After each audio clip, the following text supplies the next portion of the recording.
Some countries are better than others when it comes to traveling alone, especially if it's your first time. So today I put together a list of my 10 favorite countries for traveling solo. Some of the criteria for my list were just how easy it is to get around in the country and how safe it is, how much there actually is to do there as a solo traveler, and then also just how easy it will be to connect with other people, assuming that's one of your priorities as a solo traveler. So the first place on my list is Germany. Germany is a great country to visit if you want to check out cities as well as enjoy nature. Berlin was actually the first city I explored completely on my own when I started my 3-month trip through Europe. Berlin was a great first solo travel destination for me just because there were tons of hostels to choose from, a lot of other young people there that I could easily connect with, and then two, the city is just jam-packed full of stuff to do. Some of my favorite things to see were the East Side Gallery, which is the longest remaining section of the Berlin Wall. If you're maybe short on time, you can do a boat tour from the river that will let you see a lot of the top sites in Berlin. Something else I loved was visiting Museum Island, which was a complex of 5 different museums. Even if you're not a history buff, there's so much to see in these museums that is a lot of fun to check out. As far as safety is concerned, Berlin is like any other city. You want to be more cautious at night where you go. But all in all, it's a very safe, very cool place to check out. Spain is another country that I could see being a good first-time solo travel destination. It's known mostly for its beaches, but it has a lot of really diverse landscape in the country. Most of my time was spent in Barcelona, but there's a lot of other stuff to see in this country if you have the time to check it out. Barcelona is a really fun city to explore via walking tours and looking at all the incredible architecture. I also remember the food being really good there. And if making some friends to explore with is a priority for you, you can stay at a hostel where you're inevitably gonna meet other young travelers doing the same kind of thing that you are. The next place on my list is the United States. The United States is absolutely ginormous compared to most of the countries in Europe. You could spend months and months here checking out everything that there is to offer. Because it is so big, I recommend just focusing on a state or two at a time, especially if you're flying in from another country. But some places you might want to check out would be New York City, the Grand Canyon in Arizona. I love Colorado. Or you could also come to Virginia, where I currently live. We have some really world-class hiking if you're into more of just nature. I will say, I didn't even know that hostels were a thing in the United States until I planned my trip to Europe. But there are actually hostels in the US. They're just more focused around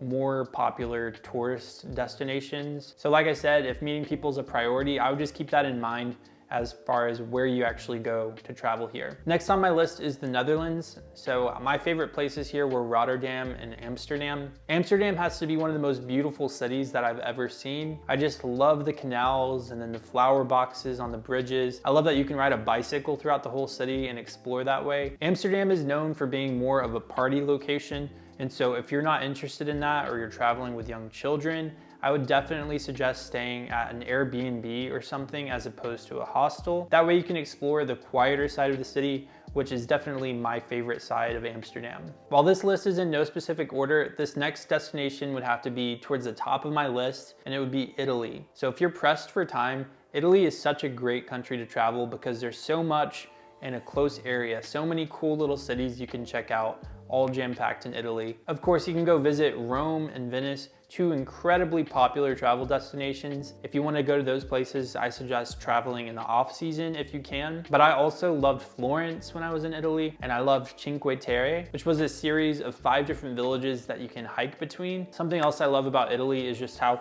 historically rich it is and just how much there is to take in on that front. Just doing some walking tours through these cities and getting context for what you're seeing really heightens the experience. I'm definitely planning a trip to Europe where Italy is all I focus on. But Italy felt like a very safe country to travel. There are tons of English speakers around, and there are lots of other travelers here as well to make friends with. The next country on my list is Peru. I'm really surprised that Peru isn't more of a popular travel destination, especially for Americans. I think all we ever really think of and see is Machu Picchu, but Peru is actually a really large country at about twice the size of the US state of Texas. That being said, there's a lot more to do in Peru than just visit Machu Picchu. Peru has some incredible beaches. There are the Rainbow Mountains. You can surf down sand dunes. can eat guinea pig if that's something you want to try. As far as safety is concerned, you want to be a bit more careful in Peru than some of the other places I've mentioned. So that would just require some research on your part. Peru is definitely a bit more adventurous than a lot of the European countries I visited. But if that's something you're interested in, I think it's a good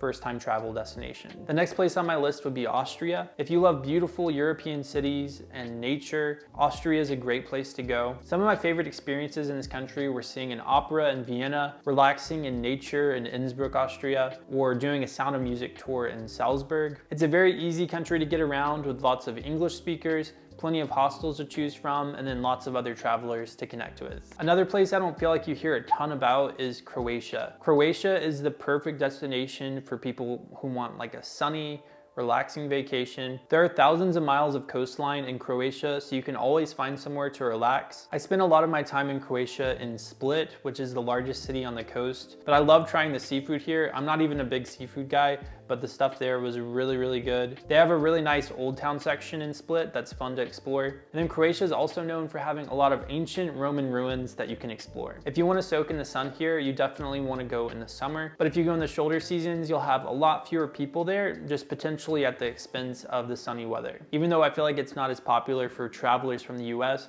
there are still a lot of hostels there and a lot of people come there, so you'll have no trouble finding things to do and then also connecting with people. The next country on my list is Iceland. So Iceland is actually the most recent trip that I took. While I didn't travel solo in Iceland, I know that it would make an awesome solo travel destination. Compared to Europe, it was a piece of cake getting around the country. Not having to deal with massive crowds and confusing train schedules was really a breath of fresh air. We ended up just renting a camper van and then driving around the ring road, which goes all the way around the country. To me, Iceland felt like the perfect blend of adventure, but also safety. If you plan on camping, something cool to know is there are no snakes, no natural predators in Iceland. The primary things to do in Iceland all revolve around nature. If that's not something you're into, you probably won't like Iceland. But if you do like nature, you're gonna see some insane stuff here that you've probably not seen elsewhere. Driving around the country, we came across glaciers, volcanoes, geothermal areas, waterfalls. Half the fun in Iceland is legitimately just driving around and just getting to see what's around every corner. Because we stayed in a camper van, I'm not really sure how great the hostel scene is in Iceland. However, I do know that if you're interested in connecting with people, one good idea is to stay at a hostel in Reykjavik, where you can potentially meet some people there before maybe booking a car together and driving around the rest of the country. My next country is Switzerland. So if you're like me and you love mountains, then Switzerland is probably the #1 place that you should go. I remember the first time I visited Lauterbrunnen, my jaw literally dropped as I entered the valley just because it's so beautiful. I didn't go in the winter, so everything wasn't covered by snow. I think that would be a lot different experience. But if you're in for just a relaxed nature experience, one of the highlights of my 3 months in Europe was just staying at a remote hostel up in the Swiss Alps and just taking in the fresh air and relaxing there. There are definitely other travelers that you can meet in the hostels there. I made some friends there that I ended up doing a nice big hike with. But all in all, I'd say it's a rock solid option for a first solo trip. Go check out my video where I cover my 3-month itinerary in Europe if you're maybe just looking for some more ideas about places you can visit. Or if Iceland sounded cool to you, I just made a video covering everything we did there. So I'll link both of those in the description for you to check out. Please give this a thumbs up if you enjoyed it, and I'll see you in the next video.